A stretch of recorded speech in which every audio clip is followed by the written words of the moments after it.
All right. Good evening, dear student. I believe that you're doing well, and I welcome you to this evening lesson. Yeah, two semester two. Yeah, you're already there. You're done. You're getting done soon and sooner. So, this is customer care and ethics. And I would also want to remind you that our procedure basically for this semester for the online program is uh, is 60% long distance, whereby you really do a lot of commitment basically by yourself, revising the material that you have, in addition to many revision questions that I will be dropping for you to help you in your revision process. Meanwhile, the platform is always also open for discussions. You can drop in anything that is disturbing you, and definitely I will always be glad to get back to them one by one. So as a result, we may not be going through everything from A up to Z, because some of these actually I was able to break them down using simple English, making it very, very easy for you to read and even understand, and be able to put them into a practice and also be able to understand them bit by bit. All right. So what will happen is that in all of this unit, I'll do the introductions and tap in some of the few topics that seem to be disturbing, and meanwhile, also with your support, you be open to some of the areas that are really complicated to you. You know, much more of the work, 98%, is on you, doing enough revision. All right. Maybe for disease classification and clinical coding, there are some parts that I'm going to spend much of the time there, some good time with you on that. Needs idea some of the technicalities, but I'm going to be with you on that. So, introduction to customer care and ethics, and this starts with customer care service. So here we define customer care. We looks at the importance, ways of providing customer care. Customer care service, for example, this is some of the things that we actually practice every day. We do it every day, literally, because we either caring for the customers for our business that we have, or maybe we are caring for the people that we have at home. First of all, our people says that charity start from home. There's no way you can practically be able to utilize the services to customers if you're unable to really do this to people at home.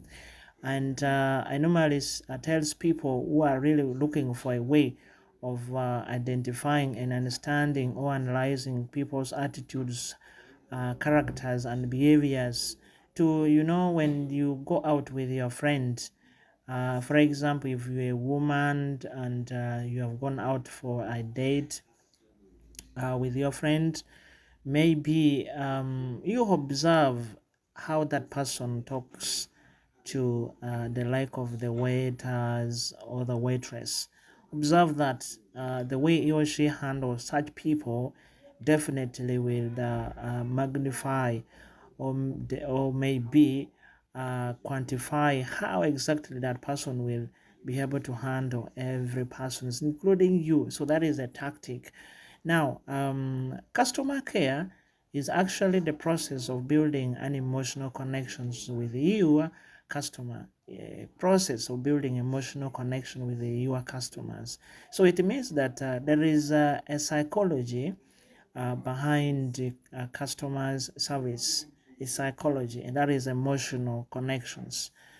How do you create emotional connections? If you're good at creating emotional connections, that means you don't have any problems in really giving yourself numbers of customers. You see, for example, if you are doing a business, you need customers in our facilities as a hospital, being private or non governmental facilities or government facilities. We need customers. Okay, we need them, and we need to give them the best. It is them that determines the quality of the services that we are offering.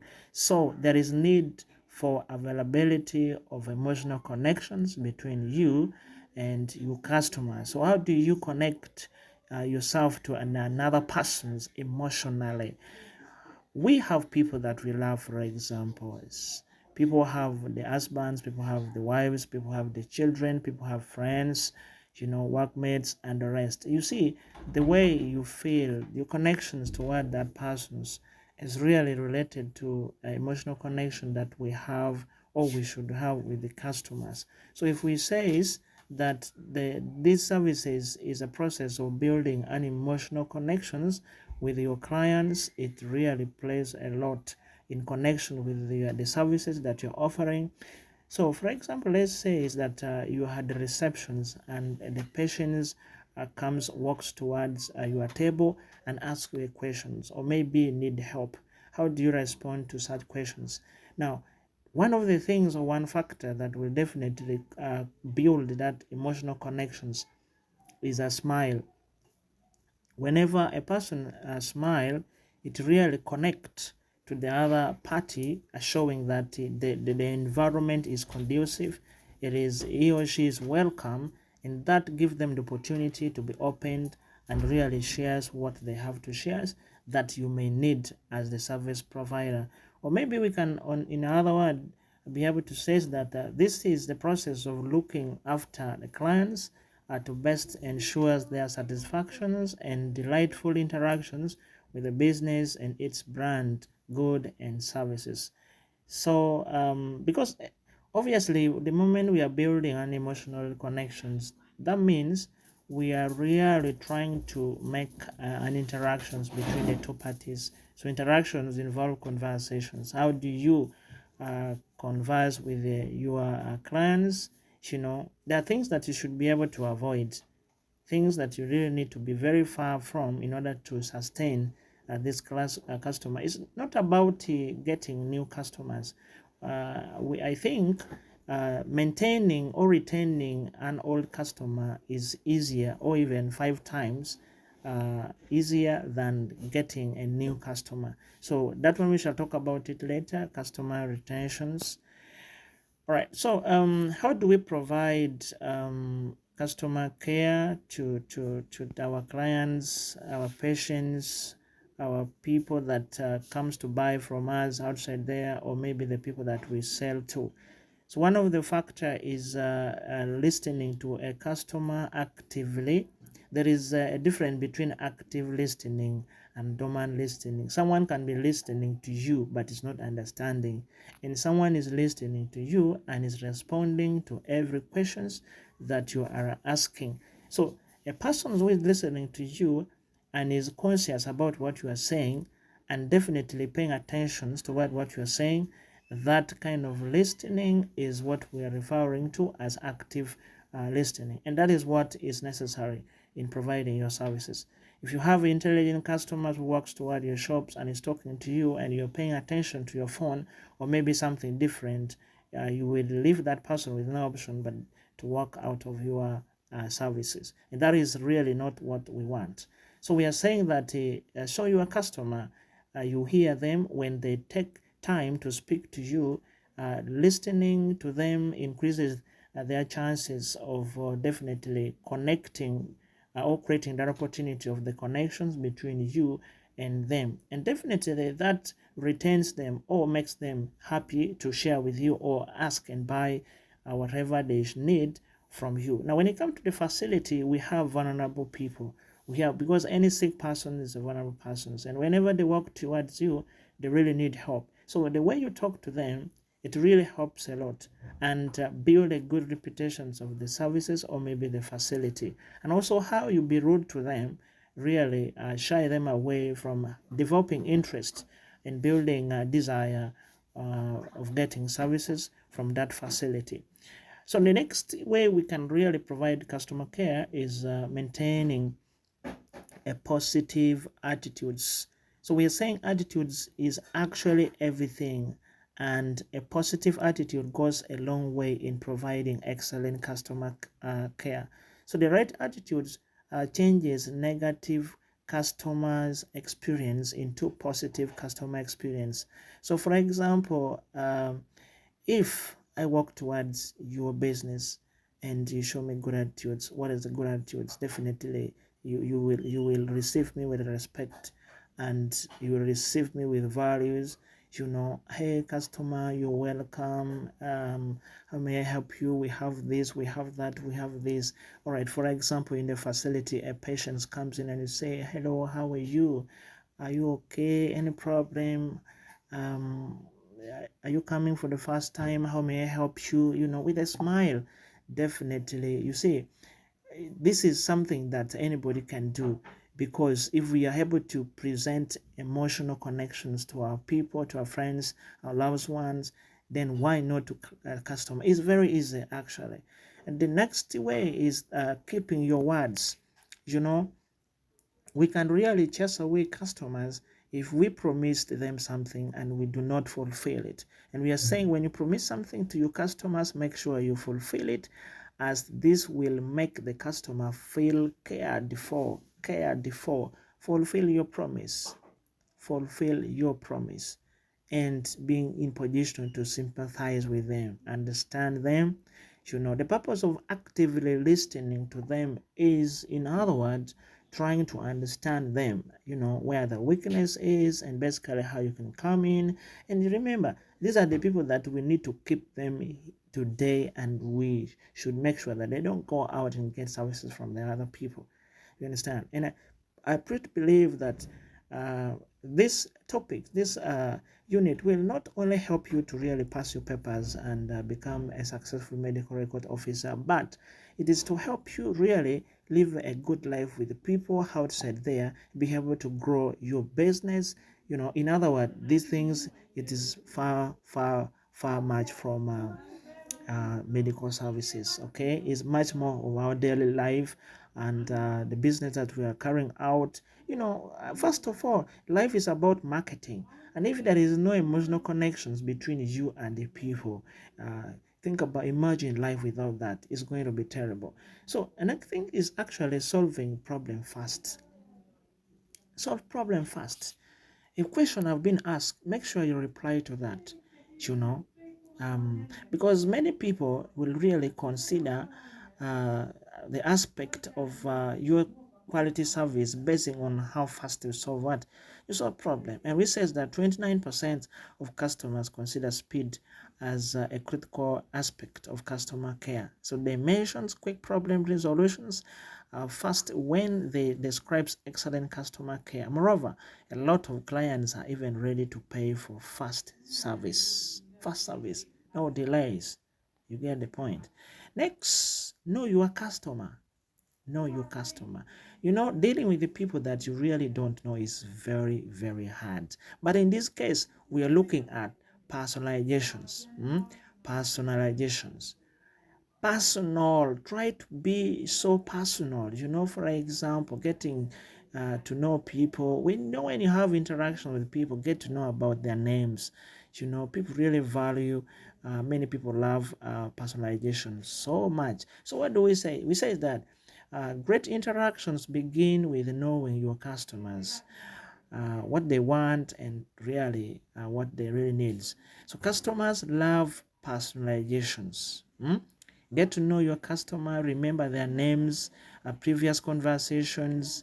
If needed, make a note of what we discussed previously, so you can refer to such kind of thing when they come back next time. Now, for example, let's say I walk into your facility maybe with You can remember anything. And now when I come back, you say like, hello, how are you? Long time. You're lost. How is the family? How is your daughter? How is your, last time we talked about this, how is everything right there? What you are building in that communication is too big that I will not be able to jump to another customer to buy products from. You get the point. Remembers people's name. Do I even remember your names as you people? Lillian, Juliet, Moses, Kazima, Solomon. Yeah, I can't remember. So yeah, that is it. So it's very important. You people love it when you're being called by your name, isn't it? When your loved one calls you by your name, it is very important. It's really, you feel more good than these names that these people calls themselves, sugar, sweetheart, honey, something like that. I mean, you will not even know your wife's name, your husband's name, uh, in a massive conference, and you will be very surprised. So there is need to personalize things. It is actually what is called love. What is it about? It is about building emotional connections. Emotional connections. Okay. The next thing, which is number 6, is know your products or service. You must know what types of services you offer. For the sake of excellency, you need to know the services that you offer to your people, so you can really understand how best you can improve on those services. So we say that to offer your service, to offer your customers excellent service, you should know every aspect of the product or service you are selling. Ideally, you will be able to discuss its future and uses, show your customers the advantages they get from using your products or service, and troubleshoot anything that is not working correctly. So you see, if you really know what you're dealing with. Now, for example, let's say is that you're dealing with a baby shop. You know that you're dealing with a baby shop from the age of maybe 0 from birth to 1 year, 2, 3 years, and probably that will help you a lot to focus and give excellent services. You cannot deal with what you don't know. It is very hard. You're not going to make it to your customers. And then finally, we can really provide good customer service by asking for feedback from our customers. Asking for feedback from our customers. You see, customers' complaints about your products is a gift to you as a service provider. When a customer complains, we don't, nag, we don't react. We take that one as a gift. It is an opportunity for you to really do the corrections on things that the customers complain. For example, let's say that your customer complained that, come on, uh, the food was too bitter, there was no salt, or maybe the salt was too much and the thing was not sweet. By the way, customers who complain or give you feedback are the customers who don't want to go away. They want you to give them the best. So you need to stop being a person also personalizing things to yourself. Like, who are you? Are you me? Do you also? I mean, come on. It's an opportunity for you to improve on your business, and you need to appreciate such. You know, some of the companies walk around giving free goods to people, and later ask them to give their opinion over the products. And you have been given a comment for free and you're reacting. So that would be wrong. So getting feedback from your customer will really help you too much in improving your business. you know and also sometimes you may need to ask them that what you used last time, how is it, did you like it, and something like that. I mean, you need to really have those skills. Yep. Okay. Like I said, I just want to put you in a mood of these customer care services and ethics. So please get into the importance of customer care. Why should we provide customer care? Number one, It provides a competitive advantage. Definitely, if you do better, you offer good services, you have close emotional connection with your customer. Definitely, it does not matter which products you are selling, you will be the best in the market, and people will always be coming to you. Even if you go and have a shop in the sea, people will still come. Why? Because you have good customer care, good products, quality products, and people have emotions. You know, there is a psychology, a very strong psychology behind emotional connections, a very strong one.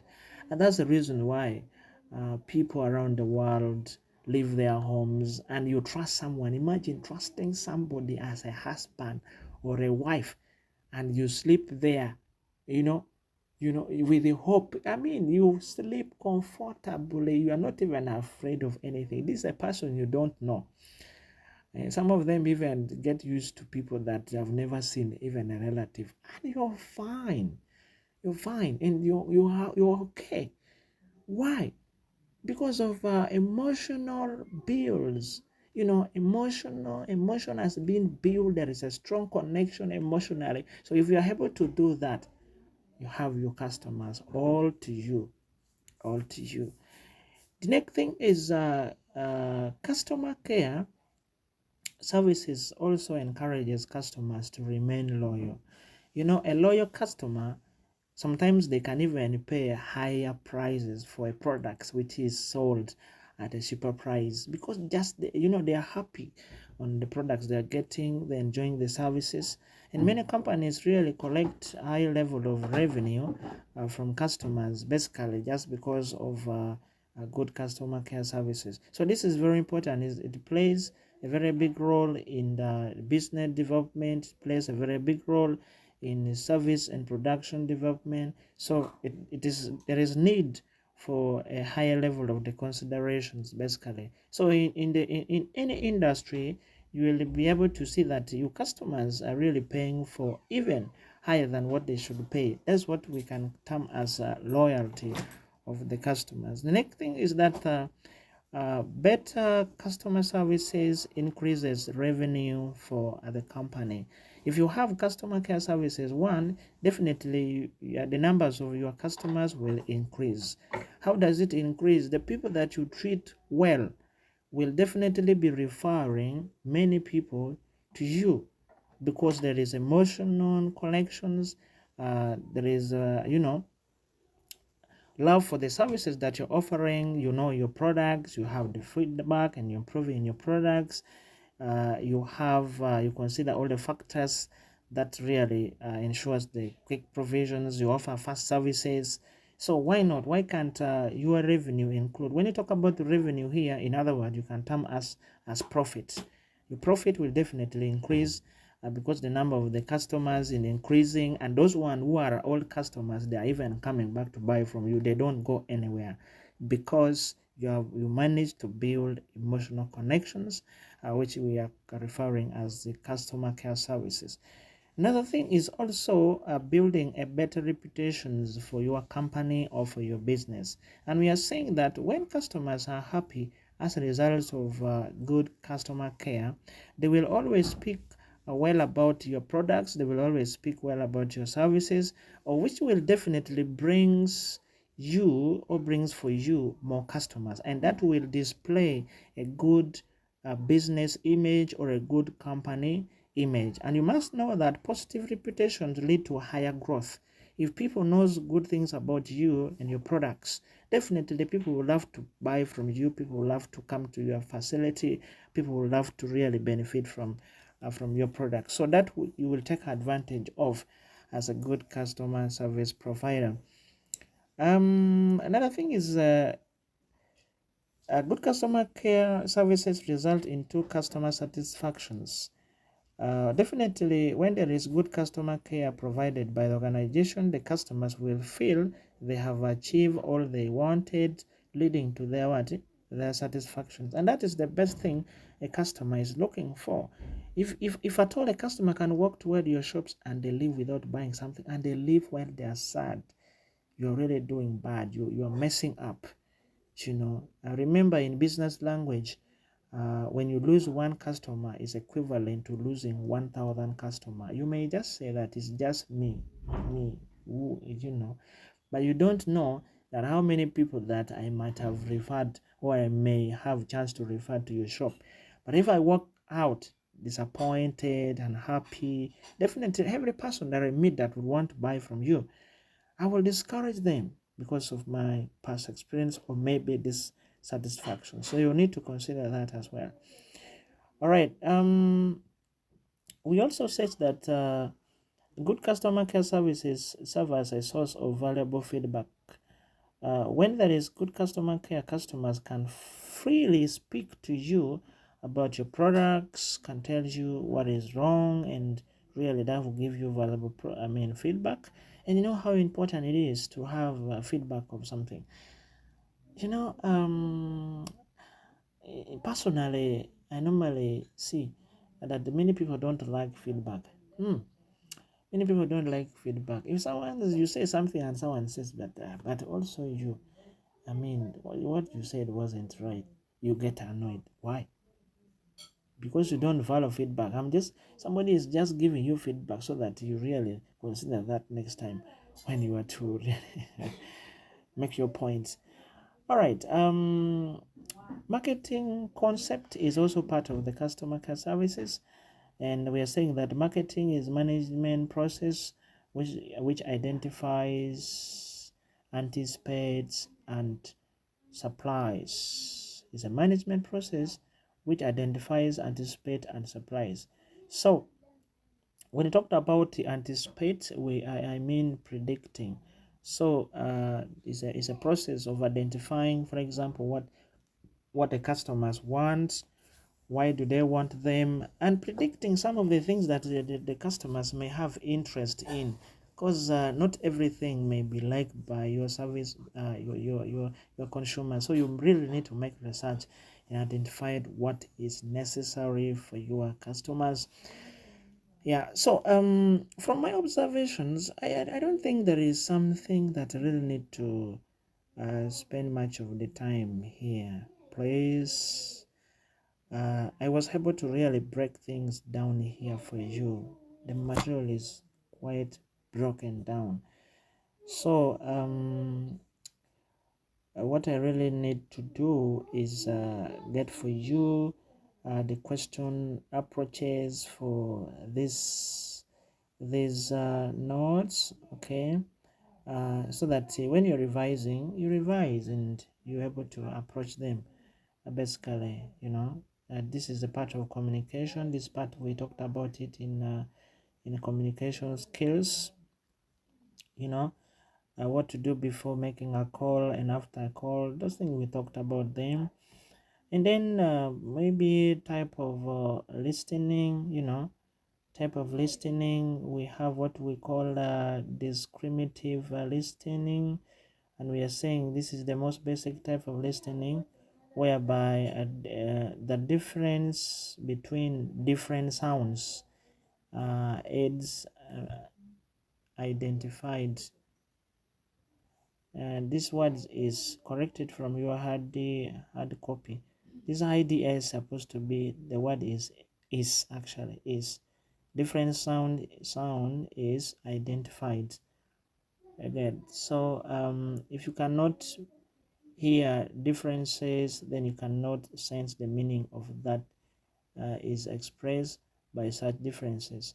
This is the reasons why a persons from one country find it difficult to speak another language perfectly, as they are unable to differentiate between the sounds.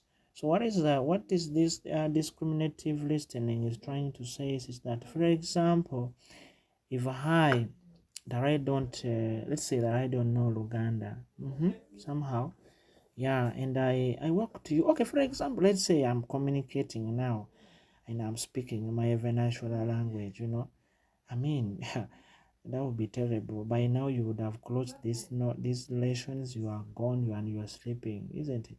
Because it is disgusting. It's really, that is a discriminative listening. It can be discriminative communications or discriminative listening.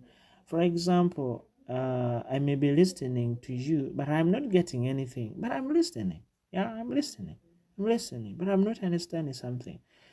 Some days back, I was watching football match, and I had a friend.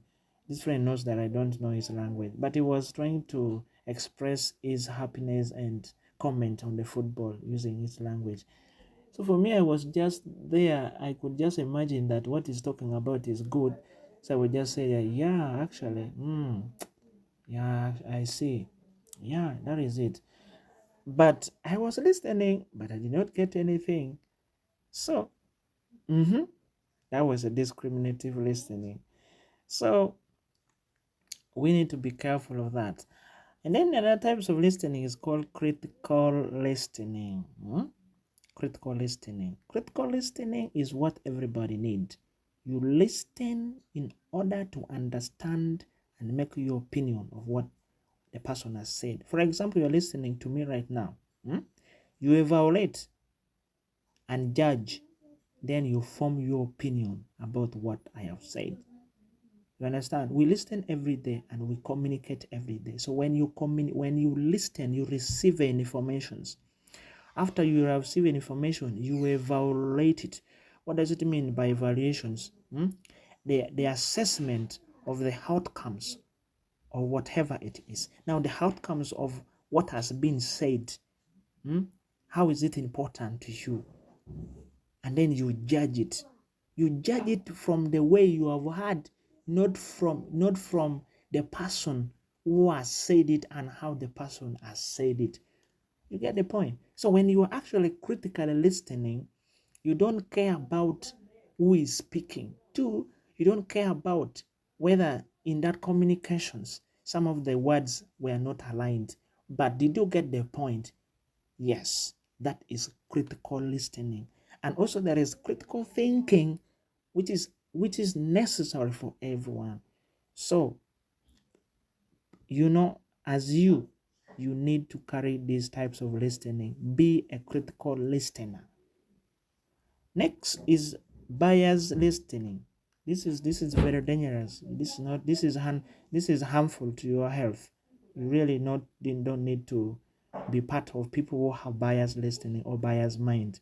You see, when a person is listening, is biasly listening, it means that the person hears only what they want to hear, typically misinterpreting what you have said, basing on their biased opinion or the biasness that they have. You get the point? This thing is very common. I really work as a counselor, sometimes as a psychologist, and in the psychiatric facility. So sometimes what I see is that people really misinterpret a lot of things. Yeah, even from what they see, they may see something and they react negatively. It'd be like, say, like, what did I see? And then later, well, after seeing, well, they really realize that that was a wrong saying. And even judging, you see someone and you judge from the look, and I mean, you misinterpret everything. A person says something else, and because you already have something in your mind, then you say whatever you want. For example, Moses, for example, you may come back from wherever you're coming back from, and your wife asks you a question that, Moses, where are you coming from? You see, that question is very tactical. You don't even need to answer that question personally. You need to answer that question with a kindness, because the person who is asking that question, regardless of where it is coming from, the person is already having the answer for that question. That is bias mind. So now, if Moses, you say that, okay, I'm coming from a football match, I was watching football, but the person who is asking the question is already having a mind that you're coming from another woman. It means he's just going to listen to what they want to listen. And what they want to listen is not with you, it is with them. They have it already in their mind. So it is a very biased, a very dangerous mindset for your health. You don't need to really have that if you really want to live long, or you want people to live long. Okay. And then we have appreciative listening. Appreciative listening is basically when I am listening to you, I only focus on the point you are making and I ignore whatsoever it is not important. And as long as through your communications, I am able to achieve my goals and get what I needed to know. You get the point. So, for example, you may be listening to the music. When you're listening to a music, you really don't care how it is played and who play it. People listen to, even pastors listen to music played by Michael Jackson's, but the people quote him as being, but they don't focus on who played the song, who sang the song, but you just focus on the message that is being displayed there. That is appreciative listening. So you need to be that to your customer. Stop being biased and critically be a critical listener, and also avoid discriminative listening.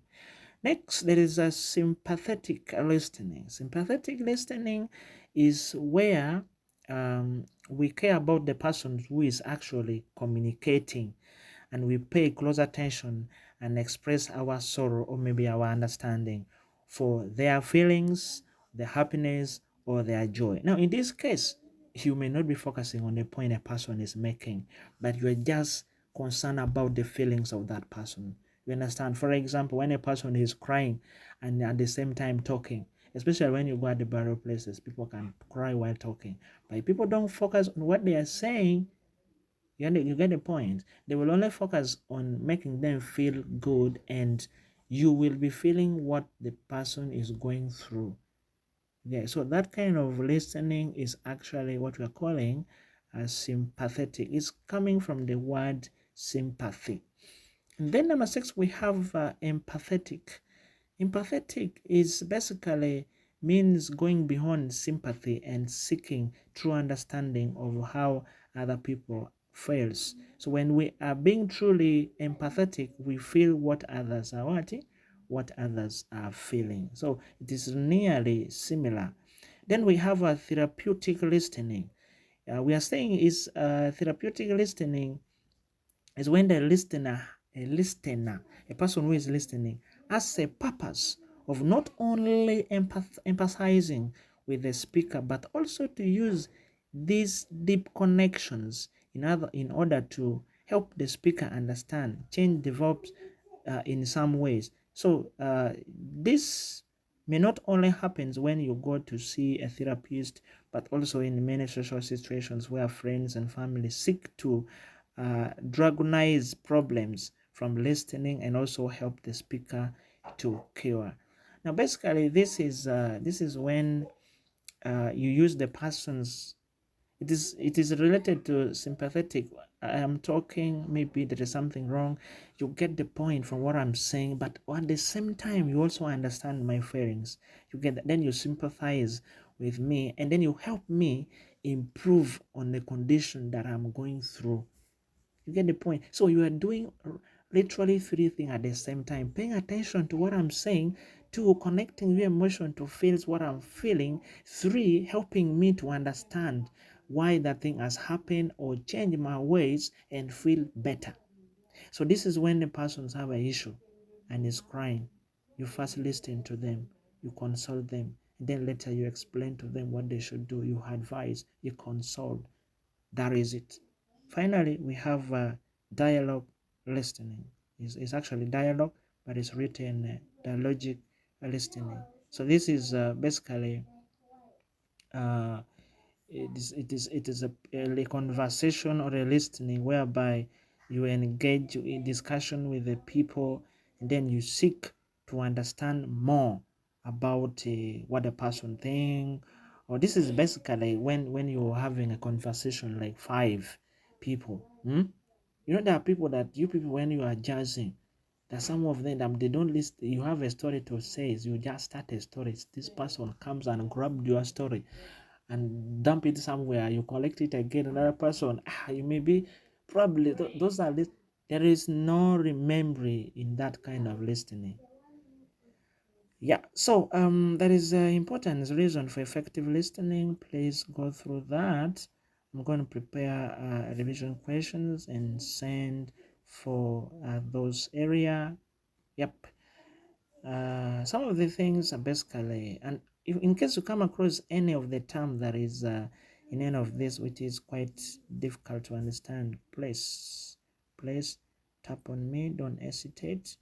And I really want to thank you for attending this lecture.